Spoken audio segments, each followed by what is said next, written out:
এক ছিল দুষ্ট কালো কাক আর এক ছোট টুনটুনি পাখি।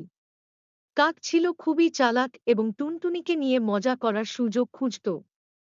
টুনটুনি ছিল সরল কিন্তু খুব বুদ্ধিমান।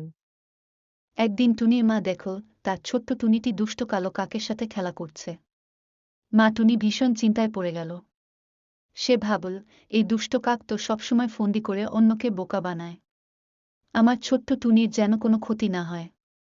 তাড়াতাড়ি মা টুনি উড়ে এসে ছোট টুনিকে নিয়ে বাসায় ফিরে গেল। বাসায় ফিরে মা টুনি রাগ করে বলল, তোমাকে কতবার বলেছি দুষ্ট কাকের সাথে মিশবে না। সে খুবই চালাক আর খারাপ। ছোট টুনি কিছু বলতে যাচ্ছিল, কিন্তু তার মা তাকে ধমক দিল। তুমি জানো না দুষ্ট কাকের সাথে মিশলে সে তোমাকে বোকা বানিয়ে কোনো বিপদে ফেলবে। আমি আর এমন দেখতে চাই না। মা টুনি রাগে একটু টুনিকে মৃদু শাসন করল আর বলল, তোমাকে বুঝতে হবে, সবসময় নিজের বন্ধু বেছে নিতে হবে বুদ্ধি দিয়ে।